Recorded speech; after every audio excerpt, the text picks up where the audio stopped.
Hello students, welcome to the Chetan Bharat Learning, and today we will discuss the current affairs of geography and environment of first week of जनवरी। तो आज हम जनवरी के first week के कुछ current के events की बात करेंगे जो कि न्यूज़ में थे। सबसे पहले अगर मैं बात करूंगा ग्लोबल इन्वायरमेंट आउटलुक। देखिए ग्लोबल इन्वायरमेंट आउटलुक जो कि एक रिपोर्ट आई है, सबसे पहली बात है किसने इसको पब्लिश किया है, तो यूनाइटेड नेशन इन्वायरमेंटल प्रोग्राम, तो यूएनईपी जिन्होंने पब्लिश किया है ग्लोबल इन्वायरमेंट आउटलुक को, which is the 7th addition, जिसको नाम भी दिया गया है ग्लोबल इन्वायरमेंट आउटलुक 7। ओके, इसका थीम क्या रहने वाला है, future we choose was released during the 7th edition. United Nation Environment Programme ने उन्होंने लॉन्च किया है। अब ये फर्स्ट टाइम पे कब लॉन्च हुआ था, तो फर्स्ट टाइम पे लॉन्च हुआ था इन 1997। आइए देखते हैं सबसे पहली बात कि यहाँ पर क्या हाइलाइट्स हैं इस रिपोर्ट के। इसमें बोला गया है एक वर्ड टिपिंग पॉइंट्स। सबसे पहले समझते हैं टिपिंग पॉइंट्स क्या होता है। देखो टिपिंग पॉइंट्स अगर आपने समझना हो तो आप ऐसे मान लो कि फॉर एग्जांपल कोई ग्लेशियर है। अब ग्लेशियर है तो वो मेल्ट हो गया है, तो अब जब ग्लेशियर को मेल्ट हो गया तो उसको रिकवर नहीं किया जा सकता, वो अपनी प्रीवियस स्टेज में नहीं आ सकता, तो ये होता है टिपिंग पॉइंट। तो हमने बोला several tipping points would occur in the next few years, मतलब कि टिपिंग पॉइंट मतलब कि ऐसे कई सारे इवेंट हमें देखने को मिल सकते हैं, कई सारी जगह पे ऐसी चीजें देखने को मिल सकती हैं जो कि अगले कुछ सालों में। अगर मैं थोड़ी सी आपसे बात करूंगा तो यहाँ पर AMOC which is Atlantic meridional overturning circulation. बच्चे ऐसे हमने क्या पढ़ा होता है यहाँ पर कि सर यहाँ पर एक करंट होता है जिसका नाम है नॉर्थ इक्वेटोरियल करंट, उसके बाद में ये गल्फ स्ट्रीम होता है, उसके बाद में नॉर्थ अटलांटिक ड्रिफ्ट होती है, और उसके बाद में यहाँ पर नॉर्वेजियन करंट आ जाता है। तो जब ये और यहाँ पर जो है कोल्ड करंट होता है, इसको कैनेडी करंट कहते हैं। तो ये एक पूरा एक साइकिल बन जाता है। जब इस जैसे जैसे जो क्लाइमेट चेंज हो रहा है तो इस AMOC में थोड़े से जो शिफ्ट आ रहे हैं, इसकी सर्कुलेशन में प्रॉब्लम्स आ रही हैं, तो ये भी एक क्या है, एक टिपिंग पॉइंट। क्या है, एक टिपिंग पॉइंट। Done, okay. उसकी उसी तरह से Greenland ice sheet which is also a tipping point. जब एक बार यहाँ की बर्फ पिघल जाएगी तो फिर वहां पर उस चीज को रिकवर करना वहां को बड़ा मुश्किल हो जाएगा। ओके, ठीक है। तो ऐसे ही हमारे पास सेवरल टिपिंग पॉइंट्स है, और ऐसा माना जा रहा है अकॉर्डिंग टू द रिपोर्ट कि ये टिपिंग पॉइंट्स हमें और भी इंक्रीज देखने को मिल सकते हैं in the next few years. Okay, next is the shift in intensity and the typing of the monsoon. देखो जैसे जैसे क्लाइमेट चेंज हो रहा है वैसे वैसे वहां से शिफ्ट हो रहा है। देखो कभी मॉनसून में अगर तुमने देखा होगा कि बहुत ज्यादा बारिश हो जाती है, कई बार मॉनसून डिले हो जाता है, कई बार मॉनसून बर्स्ट देखने को मिलता है, क्लाउड बर्स्ट हो रहे हैं, ऐसी बहुत सारी घटनाएं हमें देखने को मिल रही हैं। तो ये कैसे हो रहा है सर, ये तभी हो पा रहा है जब हमारे पास क्या हो रहा है, शिफ्ट हो रहा है मॉनसून में। और ये किसके कारण हो रहा है, तो क्लाइमेट चेंज के कारण हमें देखने को मिल रहा है। Next is loss of Arctic sea ice, which is likely to alter the jet stream। हमें पता है कि अगर मैं ऐसे कुछ मान के चलता हूँ अर्थ को, तो यहाँ पर एक पोलर जेट स्ट्रीम हमें देखने को मिलती है। तो बोल रहा है अगर आर्कटिक की बर्फ जो है यहाँ पर अगर पिघल जाती है, मेल्ट हो जाती है, तो ये जेट स्ट्रीम को अफेक्ट करेगा। पहला सवाल हमारे मन में है, सर हम ये क्यों पढ़ रहे हैं? बच्चे ये मेंस पॉइंट ऑफ व्यू से तो इंपॉर्टेंट है, प्री पॉइंट ऑफ व्यू से भी इंपॉर्टेंट है, क्योंकि आपको ऐसी स्टेटमेंट आ सकती हैं कि आर्कटिक की बर्फ जो पिघलती है, ये पिघल रही है, उसकी वजह से जेट स्ट्रीम को अफेक्शन होगा। तो ऐसे एक स्टेटमेंट बन के आ सकती, तो ये भी पॉइंट अपने को पता होना चाहिए। और ये सारे क्या है, these are the tipping points. बच्चे ये भी हमने न्यूज में सुन रखा है कि जो परमाफ्रोस्ट है अगर वो मेल्ट हो रहा है तो वहां से मीथेन का एमिशन हो रहा है, which is also a point of, ठीक है, इंपॉर्टेंट पॉइंट है जो कि न्यूज में रहा है, और हमने उसको एक बार जल्दी से जो है फिर से रिवाइज कर लिया है। Next is coral die off is already underway and a collapse of AMOC, जिसकी मैंने बात की है अभी, Atlantic meridional overturning circulation would lead to rapid shift वगैरह वगैरह। हमने से सारी बातें पढ़ ली हैं जो कि हमने यहाँ पर आपको बताने का प्रयास भी किया है। ओके, ये क्या हो रहा है, ये जा क्यों नहीं रहा है? ओके, कोई बात नहीं, यहाँ पर देखते हैं थोड़ा सा। देन ये रिपोर्ट हाईलाइट कर रही है और अलार्म कर रही है, जो कि अभी लगातार जो ट्रेंड बढ़ते जा रहे हैं, जिसमें हम बात करेंगे 1 मिलियन स्पीसीज फेस एक्सटिंक्शन। ठीक है, 1 मिलियन से ज्यादा स्पीसीज का एक्सटिंक्शन हो चुका है। 20 to 40% of the land degrade हो चुका है। ठीक है, सॉलिड वेस्ट में already exceed 2 billion ton annually, और ये लगातार बढ़ता ही जाएगा। बच्चे ये सारी रिपोर्ट आपको बता रही है कि ये सब कुछ हो रहा है, ऐसी प्रोबेबिलिटी है कि ऐसा कुछ हो सकता है, और ये आपको बता रहे हैं कि इतना तो हमें इसके इम्पैक्ट देखने को मिल चुके हैं। तो जो भी अगर आप इस पॉइंट को थोड़ा सा लिख लेंगे तो आप वहां पर जाके ये रिपोर्ट को मेंशन कर सकते हैं कि इस रिपोर्ट में ये कुछ बातें लिखी गई थी, तो which is good for your mains answer I think. Then plastic production triple हो चुका है, ट्रिपल हो जाएगा बाय 2030 तक विदाउट पॉलिसी शिफ्ट। अगर आपने कुछ पॉलिसी शिफ्ट नहीं की तब तक तो इतना 2060 तक ट्रिपल हो जाएगा। 9 billion people die annually from air pollution. बच्चे ये सब कुछ आप अपने आंसर में देख सकते हो, बहुत अच्छी रिपोर्ट है। ठीक है, ग्लोबल जो इकोनॉमी, ये हमारा आउटलुक है, ठीक है, एनवायरमेंटल आउटलुक है, वहां की बात बता रहे हैं। Okay, same is climate change would cut 4% of the annual global GDP bye 2050, और अगर इस सेंचुरी की बात करूंगा तो 50% तक आपकी जीडीपी जो है वो श्रिंक होने वाली है, अगर यही सब कुछ चलता रहा, आपने अपनी पॉलिसीज को शिफ्ट नहीं किया तो। ओके, तो ये हमने थोड़ी सी बात की। अगेन ग्लोबल वार्मिंग को लेके भी इन्होंने कुछ अपना प्रेडिक्शंस बताई है कि अभी तक तो 1.3 डिग्री सेल्सियस टेम्परेचर इंक्रीज हो चुका है, बट अगर यही सारा सिनेरियो चलता रहा तो 2021 तक, सॉरी 2100 तक, इस सेंचुरी के खत्म होते होते ये नंबर जो है 2.4 से लेके degree Celsius to 3.9 degree Celsius तक इतना इंक्रीज हो सकता है। तो ये सारी बातें हुई हैं हमारी। ओके, तो ये हमने क्या देखा, ग्लोबल एनवायरनमेंट आउटलुक के बारे में। ये रिपोर्ट यूएनईपी पब्लिश करता है, 1997 में फर्स्ट बार पब्लिश हुई थी। इन्होंने कुछ ट्रेंड्स बताया है, कुछ टिपिंग पॉइंट्स के बारे में बताया है, इन्होंने कुछ अपनी जो है अपनी कुछ प्रेडिक्शंस की हैं रिगार्डिंग द क्लाइमेट को लेके। तो वो सारी बातें हमने आपके साथ डिस्कस की, आप इन पॉइंट्स को लिख लीजिएगा, बहुत हेल्पफुल होने वाले हैं आपके आंसर राइटिंग में। ओके, नेक्स्ट इज, तो ये हमने इन्होंने कुछ आगे रिफॉर्म्स भी दिए हैं कि अगर आप अपना इकोनॉमिक और फाइनेंशियल सिस्टम को अच्छा कर लेंगे तो आप इस पे थोड़ा सा इसको टैकल कर सकते हो। जो वेस्ट सिस्टम है आपका, उसको बेहतर कैसे करना है, ये रीयूज करो, रिसाइकिल करो, रिड्यूस करो, है ना।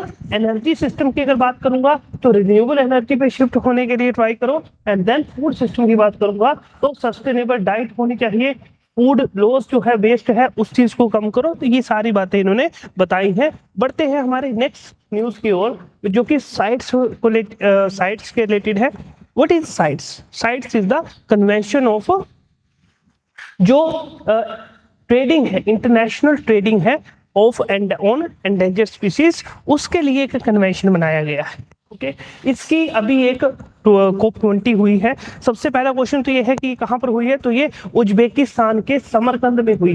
कहाँ हुई है? उज्बेकिस्तान के समरकंद में हुई है।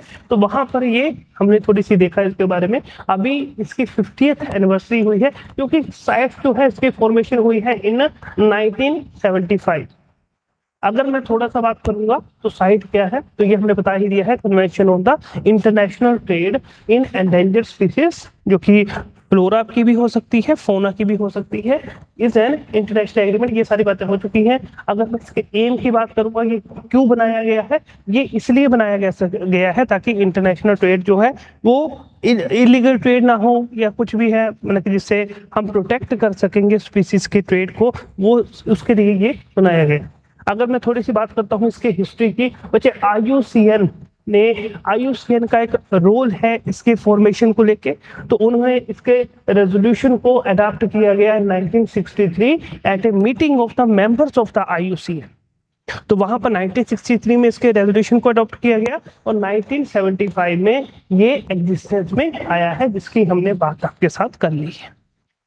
उसके बाद करेंगे कि साइट्स होता है बच्चे, साइट्स के अंदर भी क्या होते हैं कुछ, मतलब कैसे मान लो कि जैसे WP एक्ट होता है, वाइल्ड लाइफ प्रोटेक्शन एक्ट 1972, इसके अंदर कुछ स्केड्यूल्स होते हैं जिसमें प्रोटेक्शन होता है, रिस्ट्रिक्शन होती है। यानी सबसे ज्यादा रिस्ट्रिक्टेड पार्ट कौन सा होता है? शेड्यूल 1 होता है। वैसे ही साइट्स में भी ऐसा माना गया है कि ये अपेंडिक्स जो 1 है ये सबसे ज्यादा रिस्ट्रिक्टेड है। यानी species threatened with extinction and commercial trade, यानी जिन स्पीसीज को खतरा है, चाहे वो एक्सटिंक्शन से है चाहे वो कमर्शियल ट्रेड से है, तो उनको प्रोटेक्ट करता है और उस चीज को लगा मतलब कि बिल्कुल उसको प्रोहिबिट करता है।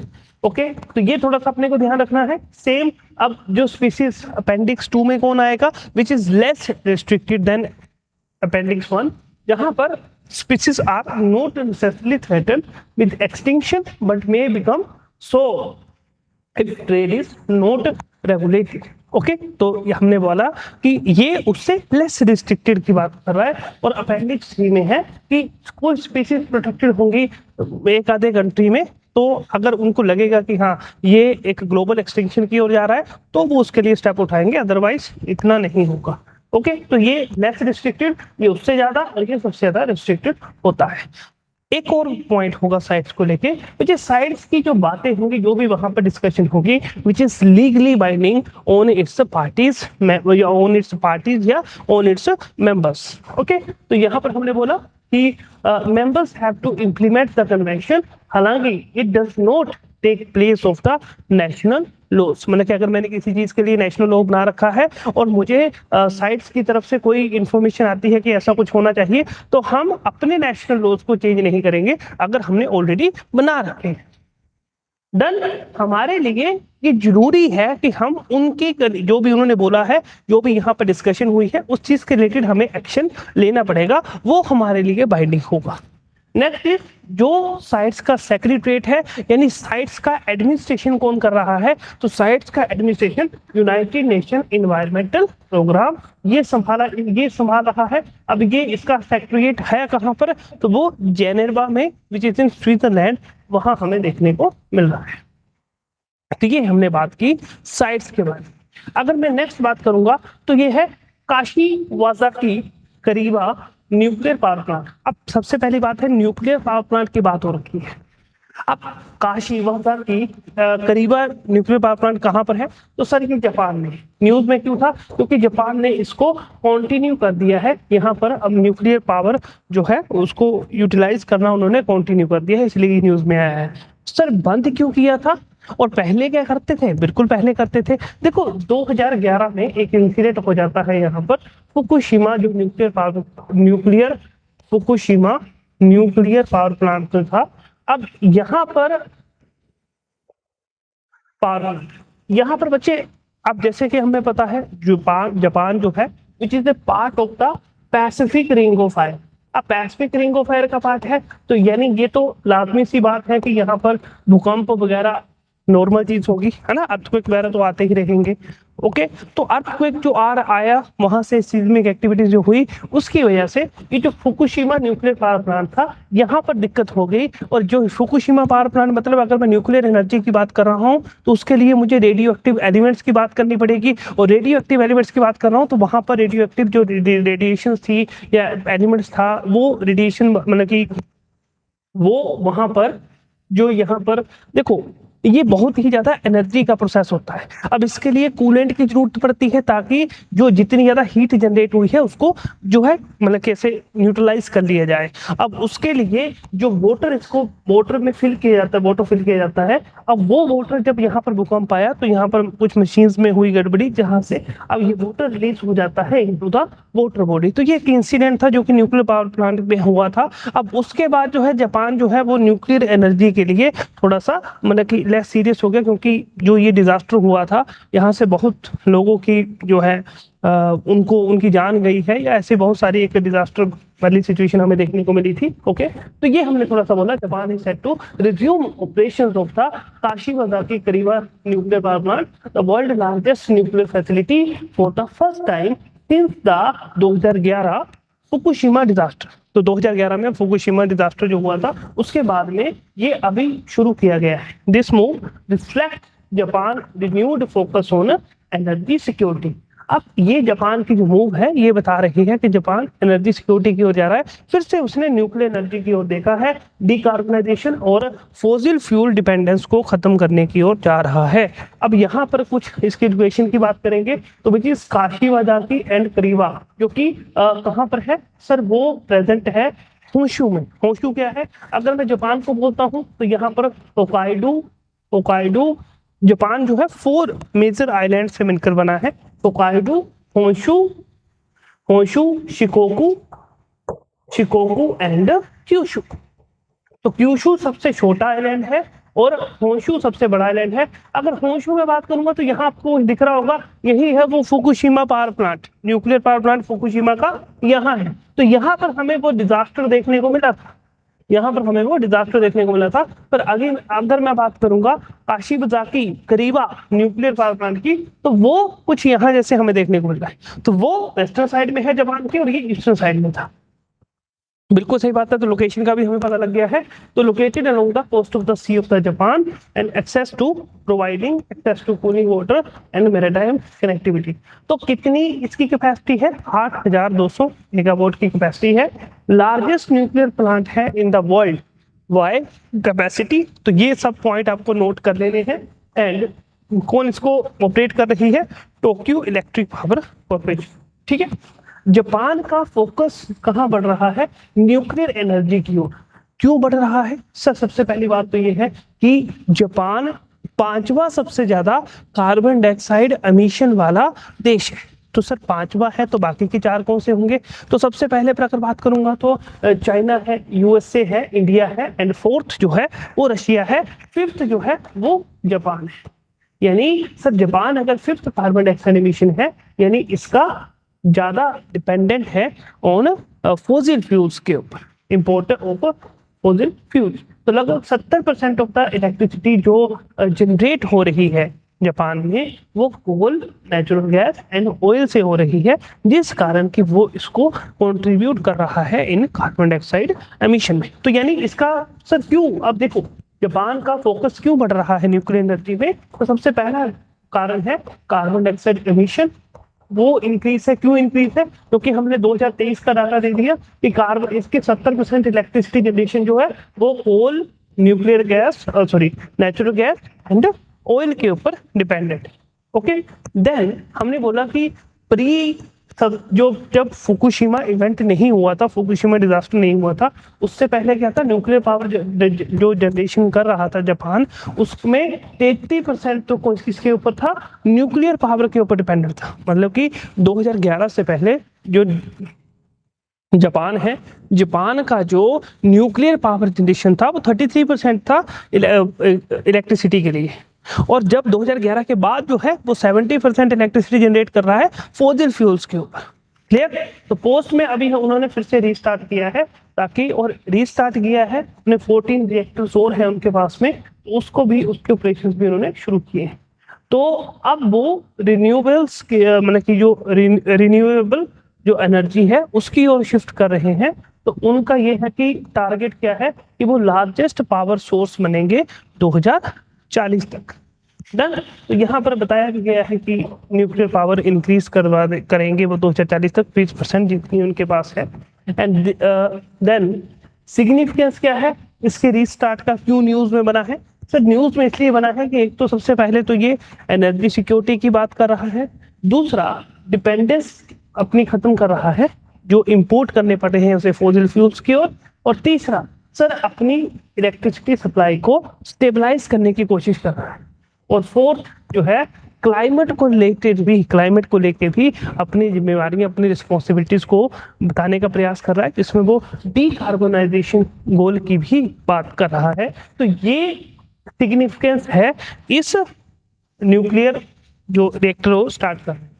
ओके, स्ट्रेटजीज यही रहेंगी कि इंपोर्ट बिल्स कम हो जाएंगे और कॉन्फिडेंस होगा इन न्यूक्लियर सेफ्टी के लिए। एंड देन चैलेंजेस क्या रहेंगे कि देखो चैलेंजेस क्या होते हैं न्यूक्लियर पावर प्लांट को लेके, देखो सेफ्टी कंसर्न तो हमेशा ही रहेंगे, है ना, सेफ्टी कंसर्न रहेंगे, और ये अर्थक्वेक प्रोन रीजन है, तो यहाँ पर तो और ज्यादा ये एक्टिविटीज इंक्रीज होंगी, तो वो ये सब प्रॉब्लम्स उनको देखनी पड़ेंगी और उनके रिलेटेड उनको पॉलिसीज बनानी पड़ेंगी। Next is rhino dehorning. देखो राइनो डीहॉर्निंग क्यों हुआ होगा सर? हॉर्निंग डीहॉर्निंग का वर्ड क्या क्या मतलब होता है? देखो डीहॉर्निंग का मतलब है कि फॉर एग्जांपल ये मैंने राइनो बनाया तो राइनो के सिर पे एक सींग होता है, ठीक है, सींग होता है जिसको हॉर्न कहते हैं। तो हमने पढ़ा है कि वन हॉर्न राइनो होते हैं जो कि भारत में असम में बहुत ज़्यादा पाए जाते हैं। काजीरंगा जो है वो वहाँ पर सबसे ज़्यादा हमें राइनोस देखने को मिलते हैं, ठीक है। तो ये सारी बातें हमने सुन रखी हैं, ठीक है। असम में जो मानस नेशनल पार्क है वो राइनो के लिए 2/3 अगर मैं राइनो की बात करूंगा इंडियन राइनो तो वो भारत में ही असम में काजीरंगा में पाया जाता है। क्लियर है बात? ठीक, ओके। तो अगर मैं बात करता हूँ एज ऑफ द 2024 कि fewer than 28,000 rhino survive globally across all 5 species। मतलब कि अगर हमने राइनो की डीहॉर्निंग की मतलब कि उनके सींग को अगर हम खुद ही अलग कर दें तो उनका सर्वाइवल रेट जो है वो इंक्रीज हुआ है। सर ये पल्ले नहीं पड़ी बात हमारे कि राइनो डीहॉर्निंग का मतलब अभी भी समझ नहीं आया। डीहॉर्न मतलब उनके सींग को काटना। तो क्यों काटना है उनके सींग को? चलने दो जो चल रहा है। अरे यार दिक्कत पता क्या आ रही है कि उनके सींग के कारण राइनो की पोचिंग हो रही है और राइनो की पोचिंग को रोकने के लिए राइनो डीहॉर्निंग करना बहुत जरूरी है। आइए उसकी बात करते हैं। तो यही बताया गया है न्यूज में कि 2024 में इतने राइनो ने सर्वाइव किया है ग्लोबली, ठीक है। तो इसकी बात बता रही severe poaching pressure specially in the Africa greater Kruger landscape has renewed focus on rhino dehorning as an anti poaching strategies. यानी पोचिंग को रोकने के लिए, राइनो की किलिंग को रोकने के लिए एंटी पोचिंग जो है उसके लिए राइनो डीहॉर्निंग जो है इसको यूज किया जाएगा। ओके सर राइनोस कितने प्रकार के होते हैं? तो अगर मैं बात करूंगा एशिया और अफ्रीका में राइनो की डिफरेंट टाइप्स हमें देखने को मिलती हैं। Black rhino, white rhino, Sumatran rhino and greater one horn rhino. Okay अगर मैं इसको छोड़ दूं तो ये वल्नरेबल है, ये वल्नरेबल है और बाकी सारे क्या आ रहे हैं? ये एंडेंजर्ड कैटेगरी में आ रहे हैं। सर वल्नरेबल क्यों है? क्योंकि इसकी हमें ज्यादा अभी पॉपुलेशन देखने को मिल रही है, क्योंकि इसको कंजर्वेशन के लिए राइनो विजन जो है भारत ने लॉन्च किया था 2020 में। तो ऐसे बहुत सारे इनिशिएटिव चलाए गए हैं ताकि इनको प्रोटेक्ट किया जा सके। तो ऐसे ये कुछ देखने में मिलते हैं और यही वो सीन है जिसको लेके सारी बातें हो रखी हैं, ठीक है। तो ये उसके लेकर ही सारा काम किया जा रहा है। ओके तो why are the rhino horns target? Sir इनको टारगेट ही क्यों किया जा रहा है? देखो अब जो राइनो के हॉर्न को अलग किया जा रहा है पोचर्स के द्वारा, तो एक तो ये है कि उसका थोड़ा सा मेडिकली वैसे प्रूव तो नहीं हुआ है, पर ये है कि rhino horse is made of keratin. Keratin का मतलब क्या है कि वो एक प्रोटीन है जो कि सेम ह्यूमन हेयर में देखने को मिलता है और नेल्स में देखने को मिलता है, बोन में नहीं होता, ठीक है। तो केराटिन देखने को मिलता है, तो उससे अभी ऐसा कुछ मेडिकली तो प्रूवन नहीं है कि इसकी कोई मेडिसिनल वैल्यू है, बट ये इसके लिए भी शायद उसको यूज करते होंगे। दूसरी बात है कि राइनो के हॉर्न को अपने वहां रखना ये वेल्थ की बात बताता है, ये डिस्प्ले करता है वेल्थ को, तो इस कारण से राइनो को टारगेट किया जा रहा है। डन। बाकी पोचिंग रियलिटी हमने बता ही दिया आपने कि अब पोचर्स ये थोड़ी करेंगे कि सिंपल उसका सींग लेंगे या राइनो का हॉर्न ले लेंगे बस खत्म बात। वो तो ऐसा करेंगे कि यार उसको मारना पड़ेगा ना तभी तो ले पाएंगे, नहीं तो राइनो खा जाएगा, राइनो उसको उनको मार देगा, ठीक है।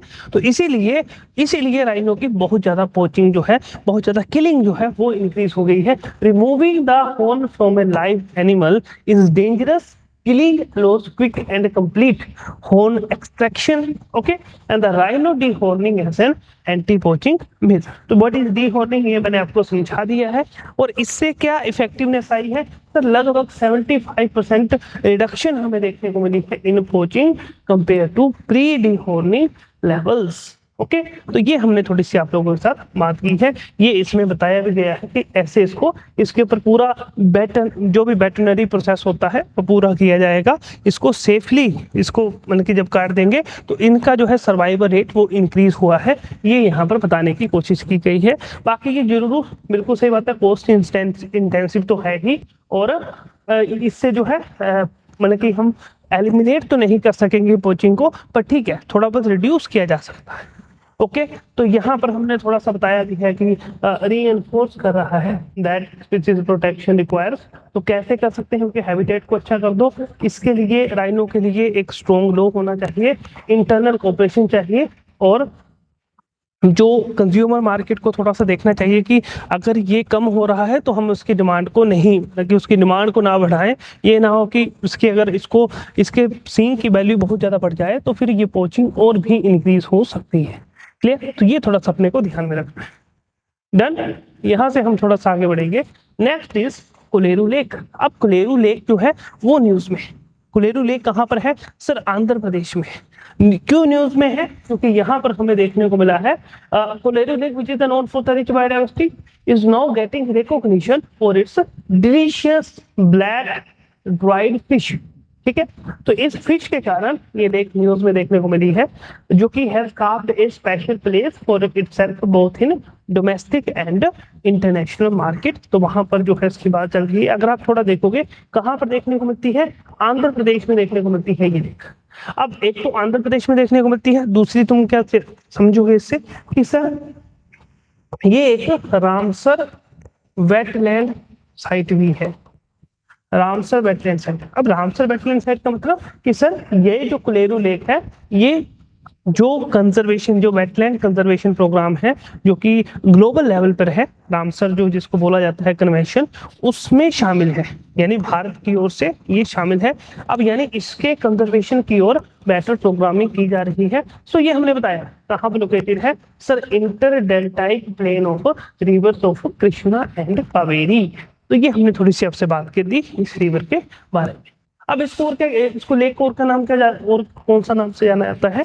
Peerless fisherman paradise and world heaven, इस तरह के इसके नाम से भी जाना जाता है इस लेक को। तो ये हमने बता दिया है वाइल्ड लाइफ सेंचुरी कब बनी थी और कब इसको रामसर वेटलैंड साइट में डाला गया। Next is Parvati Arga world sanctuary. अब पार्वती अर्गा वर्ल्ड सेंचुरी जो है गवर्नमेंट ने इसको डिक्लेयर किया है as an eco sensitive zone. तो इसको इको सेंसिटिव जोन डिक्लेयर किया है। अब Parvati Arka wildlife sanctuary सबसे पहली बात कहाँ है? देखो सबसे पहली बात तो ये है कि ये यूपी में है। दूसरी बात ये भी एक रामसर साइट, तो ये भी क्या है? एक रामसर वेटलैंड साइट है। ये भी बात पता लगी। अब ये इको सेंसिटिव जोन क्या है? अच्छा, इको सेंसिटिव जोन ऐसे मान लो कि ये एक बफर का काम करता है। ठीक है, एक बफर का काम करता है। फॉर एग्जांपल ये प्रोटेक्टेड एरियाज है, चाहे वो नेशनल पार्क है, चाहे वो वाइल्ड लाइफ सेंचुरी है, उसके साथ में ये इको सेंसिटिव जोन बना दिया जाएगा जो कि एक बफर का काम करेगा ताकि इन दोनों के बीच में फर्क रहे। ओके, और वहां पर जो भी रेगुलरिटीज होंगी वो वैसे बनाई जाएंगी ताकि इनका इंटरमिक्सिंग ना हो पाए। It is a permanent fresh water environment वगैरह। ठीक है, ये तो ठीक है, हम मान चुके हैं कि ये क्या है कि एक और जो सॉरी यूपी में है। और ये ओख्त वो लेक है जो कि हमें देखने को मिलती है पार्वती है ना अर्गा के नाम से, और ये रामसर साइट भी है। बाकी यहाँ पर क्रिटिकल एंडेंजर्ड व्हाइट रफ्ट बल्चर वगैरह सब कुछ हमें देखने को मिलते हैं। तो ये हमने नाम दे रखे हैं, आप इसको देख लेना। यहाँ पर हमें वोटर हयासिंथ भी देखने को मिलता है। अब ये क्या है? These are the water hyacinth is a invasive species. मतलब ये अगर कोई लेक है तो लेक में अगर आपने देखा होगा कि बहुत सारे इस तरह की वेजिटेशन हमें देखने को मिलती है जो कि एक पूरा लेक को कवर कर लेती है। तो वो जो उसका नाम है होगा स्पीसीज का, उसका नाम है वोटर हयासिंथ। अगर आप थोड़ा सा इस चीज को देखेंगे तो वोटर हयासिंथ जो है ये एक इन्वेसिव स्पीसी तो है, तो ये किस चीज को बढ़ा देंगी? ये एल्गल ब्लूम को बढ़ा देती है। यानी ये कहीं से कहीं तो यूट्रिफिकेशन का भी हमें यहाँ पर केस देखने को मिलता है। क्लियर? तो ये थोड़ी बातें आपको पता होना चाहिए। तो next is eco sensitive zone क्या होते हैं? देखो इको सेंसिटिव जोन जो है ministry of environment in zone को सबसे पहली बात है नोटिफाई और रेगुलेट करती है। तो ये कुछ आप अपनी कॉपी पे लिख लेना, ये बात तो ये है। और ये कहाँ बनाए जाते हैं? प्रोटेक्टेड एरियाज हो गए, जैसे नेशनल पार्क है, वाइल्ड लाइफ सेंचुरीज है, वहां हमें देखने को मिलते हैं। ठीक है बात। बाकी क्यों बनाए जाते हैं सर? ये भी बात एक बड़ा एक रीजन होना चाहिए। तो जैसा कि मैंने बोला कि बफर बनाने के लिए बनाए जाते हैं ताकि कल को कोई भी दिक्कत हो to create some kind of shock absorbers. Okay, to create some kind of shock absorber to protected areas by regulating and managing the activities around such areas. to act as a transition zone for areas of high protection to areas involving lesser protection. Okay तो एक transition zone बनाया जा रहा है high protection और laser protection के लिए, यानी हाई प्रोटेक्शन मतलब नेशनल पार्क वाले सेंसिटिव वगैरह, और लेसर प्रोटेक्शन मतलब कि अगर मैं सिंपली बात करूंगा जो भी हमारा रेजिडेंशियल एरिया रीजन होगा तो उसके बीच में एक इको सेंसिटिव जोन बना दिया जाएगा। ये हमने तो इसकी आपसे बात की है इसके बारे में। Next is bomb cyclone. देखो बॉम्ब साइक्लोन न्यूज में है। सबसे पहली बात है कहाँ है सर, ये यूएसए के पास हमें देखने को मिला है। सर यूएसए के पास होगा तो कहीं ना कहीं तो लैटिट्यूड ज्यादा होगा, जब लैटिट्यूड ज्यादा होगा तो आपका इसको कभी मिड लैटिट्यूड बोल सकते हो कि सर ये बॉम्ब साइक्लोन हमें कहाँ देखने को मिला है, मिड लैटिट्यूड रीजन में देखने को मिला है। ओके तो क्या इसको हम साइक्लोन ही बोलेंगे? बिल्कुल बोलेंगे। देखिए साइक्लोन को थोड़ा सा मैं अगर आपको थोड़ा सा यहाँ बताना चाहूँ तो ये हमारे पास साइक्लोन है फॉर एग्जाम्पल। ओके साइक्लोन दो तरह के होते हैं। दो तरह के कौन से होते हैं सर? एक होता है ट्रॉपिकल और एक होता है टेम्परेट, है ना। एक ट्रॉपिकल होता है एक टेम्परेट होता है। जो ट्रॉपिकल साइक्लोन होता है इसकी कुछ कंडीशंस होती हैं। क्या कंडीशन होती है पहले तो मैं थोड़ा बता देता हूँ कि ये हमारे को 5 डिग्री से 30 डिग्री नॉर्थ एंड साउथ में ये साइक्लोन बनते हैं। ओके और टेम्परेट जो है वो 30 डिग्री से ऊपर की बात हो रही है, वहां पे ये साइक्लोन बनेंगे। तो इसके लिए क्या चाहिए कंडीशन? इसके लिए कंडीशन चाहिए कि सर सबसे पहले तो सी का जो सरफेस है वो क्या होना चाहिए? वार्म होना चाहिए, है ना। तो क्या लिखोगे तुम? वार्म सी सरफेस।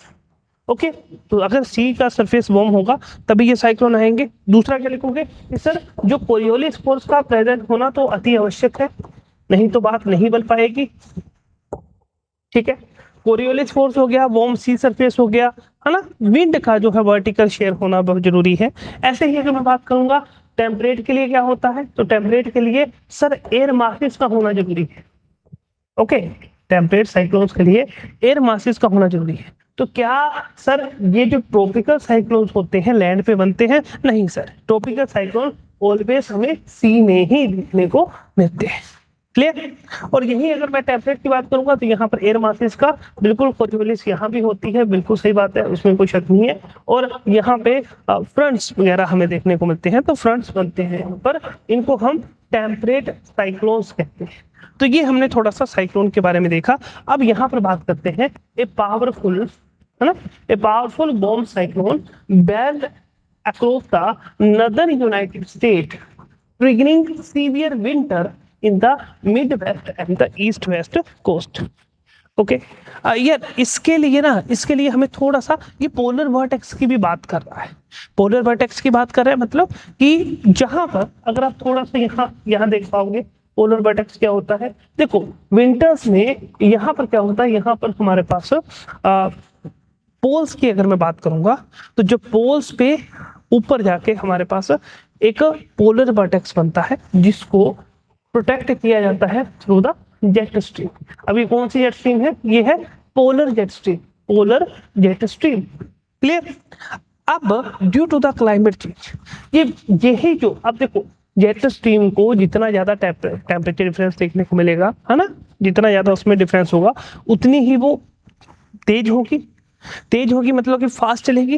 पर जैसे ही वो टेम्परेचर डिफरेंस कम होगा तो वो मिएंडरिंग शेप को ले लेगी। अब मिएंडरिंग शेप लेगी तो वो काफी नीचे तक आ जाएगा, है ना। मिएंडरिंग शेप लेगा तो वो काफी नीचे तक आ जाएगा। तो तुम्हें नहीं लगता कि जो फिर कुछ ऐसे बनेगा, यानी जेट स्ट्रीम अगर नीचे आएगी तो ये पोलर वर्टेक्स भी तो नीचे आएगा फिर, है ना, ये भी नीचे आने की कोशिश करेगा। तो इससे क्या होता है, इससे ये जो जेट स्ट्रीम होगी अब इसके साथ में जो मॉइस्चर होगा ये काफी नीचे तक आएगा, जिस कारण की ऊपर का ये बहुत ठंडा वाला रीजन होगा। तो यहाँ पर ये जो वहां का विंटर है, वहां का कोल्ड है उसको बहुत ज्यादा इंक्रीज कर देगा। ठीक है तो ये हमारे को इवेंट अगर आप थोड़ा देख पा रहे हो तो ये हमारा यूएसए का मैप है और यहाँ जैसे हमें देखने को मिला है क्या? Bomb cyclone. क्या देखने को मिला है? Bomb cyclone. ठीक है बात है इतनी। तो ये हमने थोड़ा सा अब यहाँ इन्होंने बोला है कि सीवियर विंटर है, विंटर वेदर सीवियर क्यों आया है उसके पीछे के लिए हमने रीजन दे दिया है कि वो क्यों आया सर, उसके पीछे पोलर वर्टेक्स की स्टोरी हमें पता होनी चाहिए। क्लियर? तो ये हमने बोला it is a large mid latitude storm resulting from explosive cyclogenesis, यानी यहाँ पर मिड लैटिट्यूड साइक्लोन हमें देखने को मिला है और इनफॉर्मली हम इसको बोल सकते हैं bombogenesis. A type of the accelerated extra tropical. देखो एक्स्ट्रा ट्रॉपिकल का मतलब होता है कि कौन सा साइक्लोन है, टेम्परेट साइक्लोन। अब बच्चे यहाँ पर जब ये नीचे को आएगा तो यहाँ पर लो प्रेशर बनेगा, यहाँ पर हाई प्रेशर बनेगा। अब ये नीचे को जब लो प्रेशर बन रहा है तो यही क्या बनाएगा, यहाँ पर हमें एक्स्ट्रा ट्रॉपिकल और टेम्परेट साइक्लोन देखने को मिल रहा है। ठीक है, एक्स्ट्रा ट्रॉपिकल और टेम्परेट साइक्लोन। डन। तो ये हमने बोला to the centre of the storm is a low pressure और cyclone that draws winds near the surface in. Okay, बाकी हमने ये सारी बातें आपसे कर दी है, कैसे इंटेंसिफाई हो रहा है, क्या हो रहा है, तो ऐसा कुछ हमें देखने को मिल रहा है। तो ये हमने बता दिया था आपको क्लास में पहले ही कि क्या होता है एक्स्ट्रा ट्रॉपिकल या मिड लैटिट्यूड या टेम्परेट साइक्लोन। अगर हम ये हमें कहाँ देखने को मिल रहा है, तो there are the four most active region जहां पर ये एक्स्ट्रा ट्रॉपिकल एक्सप्लोजिव हमें साइक्लोजेनेसिस आकर देखने को मिल रही है। एक तो north west Pacific, north Atlantic, south west Pacific and south Atlantic. So ये हमने सारी बातें कर रखी हैं, बहुत ज्यादा प्रेसिपिटेशन होती है, स्नोफॉल हो रहा है, ये सारी बातें हो रखी है। नेक्स्ट बढ़ते हैं, हमारा जो न्यूज है which is white valid Heron. Okay, white valid Heron की अगर मैं बात करूंगा तो recently the union environment ministry expert panel has recommended, उन्होंने रिकमेंड किया है कि यार इन्वायरमेंटल क्लियरेंस होनी चाहिए और कलाई हाइड्रो इलेक्ट्रिक प्रोजेक्ट की, जो कि कौन सी रिवर के ऊपर है, लोहित रिवर के ऊपर है, which is white valid Heron habitat. Clear हुई बात की नहीं? ठीक है, तो हमने बोला कि व्हाइट वैलिड हेरोन की बात हो रखी है, जिसके लिए इन्वायरमेंट क्लियरेंस की बात हो रखी है कि वो जो इस प्रोजेक्ट है क्लाई टू हाइड्रो इलेक्ट्रिक प्रोजेक्ट है, असम में है, किस रिवर के ऊपर है, तो लोहित रिवर के ऊपर है, तो उसको इन्वायरमेंट क्लियरेंस की बात कर रहे हैं, उसकी इन्वायरमेंट क्लियरेंस की बात कर रहे हैं। अब है क्या व्हाइट वैलिड हेरोन?